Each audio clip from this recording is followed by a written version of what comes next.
सौभाग्यशाली तोता। बहुत समय पहले की बात है। एक छोटे से गांव के पास एक सुंदर जंगल था। उस जंगल में तरह तरह के पक्षी और जानवर रहते थे।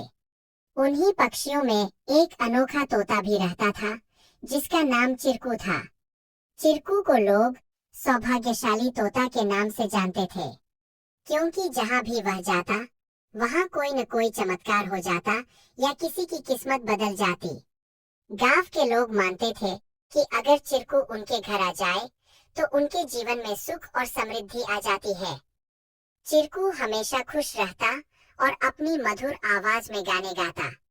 लोग उसे फल और अनाज खिलाते और उसकी भलाई की कामना करते थे। चिरकू भी गांव के लोगों से बहुत प्यार करता था और जहां भी जाता, खुशियां बांटता। एक दिन गांव में एक गरीब किसान, जिसका नाम रघु था, बहुत परेशान था। उसकी फसलें बर्बाद हो गई थीं और उसके पास खाने को भी कुछ नहीं था। वह दिन रात मेहनत करता, लेकिन किस्मत उसका साथ नहीं दे रही थी। एक दिन रघु ने गांव के लोगों से चिरकू के बारे में सुना और सोचा कि शायद यह सौभाग्यशाली तोता उसकी भी मदद कर सकता है। रघु ने तय किया कि वह चिरकू से मिलकर अपनी किस्मत बदलने की विनती करेगा। अगले दिन वह जंगल की ओर चल पड़ा और चिरकू को खोजने लगा। बहुत ढूंढने के बाद उसे चिरकू एक पेड़ की डाल पर बैठे हुए मिला। रघु ने बड़े ही आदर के साथ कहा। चिरकू ने रघु की बातें ध्यान से सुनी और उसकी आंखों में दया उमड़ आई। चिरकू ने अपनी चोंच में एक छोटी सी चमकती हुई पत्ती उठाई और रघु को देते हुए कहा, यह जादुई पत्ती है।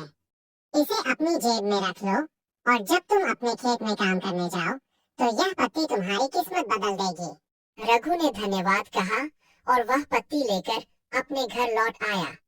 अगले दिन वह अपने खेत में काम करने के लिए गया। जैसे ही उसने खेत में जुताई शुरू की, अचानक से बारिश होने लगी। उसकी सूखी जमीन हरी भरी हो गई और थोड़े ही समय में उसकी फसलें लहलहा उठीं।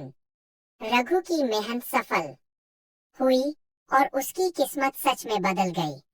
अब रघु के पास भरपूर अनाज था और वह फिर से खुशहाल जीवन जीने लगा।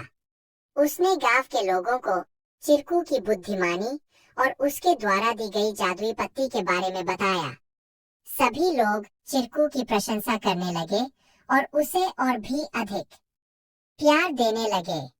लेकिन चिरकू ने रघु को एक बात कही थी, याद रखना, यह पत्ती सिर्फ तुम्हारी मेहनत का साथ देगी। अगर तुम मेहनत करना छोड़ दोगे, तो यह भी अपना जादू खो देगी।